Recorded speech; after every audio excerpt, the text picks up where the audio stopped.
বাড়িঘর, ভিটেমাটি, ফসলি জমি সবকিছুই কেড়ে নিচ্ছে বিষখালী নদী। সহায় সম্বল হারিয়ে নিঃস্ব রাজাবাড়িয়াবাসী। ভাঙনের মুখে শিক্ষা প্রতিষ্ঠান, মসজিদ, মাদ্রাসা, বাজার। দ্রুত ভাঙন ঠেকানোর ব্যবস্থা না নিলে ঝালকাঠি থেকে হারিয়ে যাবে রাজাবাড়িয়া নামের একটি গ্রাম। নলছিটি রাজাবাড়িয়া গ্রামের শাহে আলম শিকদারের জমি জমা সবটুকু চলে গেছে বিষখালীর পেটে। গিলতে গিলতে এখন মাথা গোজার শেষ সম্বল।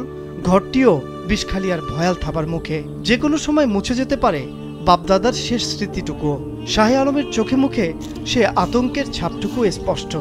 এখন যে ভাঙতে আছে ইয়া থেকে আমাদের প্রায় আধা মাইল দূরে পশ্চিম দিকে ছিল সেই বড় নদী। ডিস্ট্রিক্ট বোর্ডের রাস্তাও আজ চলে গেছে। তারপর রাজাবাড়িয়া খাল ছিল, খালও চলে গেছে। আমাদের বাড়িঘর তাও এখন চলে যাইতে আছে। আমরা তো রাজাবাড়িয়া গ্রামের অসহায় অবস্থায় এখন বসবাস করতে আছি। বিষখালীর ভাঙনে বিলীন হয়ে গেছে হদুয়া নামের আরও একটি গ্রাম। এই গ্রামের শিক্ষা প্রতিষ্ঠান, মসজিদ, মাদ্রাসা, বাজার সবকিছুই এখন শুধুই স্মৃতি। হদুয়ার পর রাজাবাড়িয়া গ্রামেরও 20 ভাগ নদীগর্ভে বিলীন হয়ে গেছে। নদী ভাঙনের শিকার হয়েছে নতুন বানানো সড়কটিও। নদীর পানি ছুঁই ছুঁই করছে বাঁধের উচ্চতা। দুশ্চিন্তায় রাত কাটাচ্ছেন এলাকাবাসী। আমাদের থাকার মতো কোনো অস্তিত্ব জায়গা নাই। আমরা কিভাবে কোথায় থাকবো আমরা জানি না।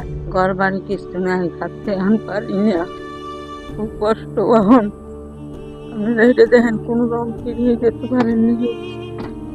এছাড়া মুখও কোনো উপায় নাই। বাচ্চা কাচ্চা নিয়ে থাকবো, বসত বাড়ি থাকার মতন কোনো স্থান আমাদের নাই। আমাকে ঘর বাড়ি সব নদীতে ভেঙে যাইতে আছে, আমরা থাকার মতো কোনো স্থান নাই। নদী ভাঙন থেকে রাজাবাড়িয়া গ্রাম রক্ষার জন্য সরকারের কাছে জোর দাবি জানান এই এলাকার সাবেক চেয়ারম্যান। রাজাবাড়িয়া গ্রামে নদী ভাঙন রোধে দাবি হলো গিয়া সরকারের কাছে আমার দাবি সাবেক চেয়ারম্যান হিসেবে যে ওই এলাকাটা রক্ষা করা যায় কিভাবে, ভেরিবাদের মাধ্যমে।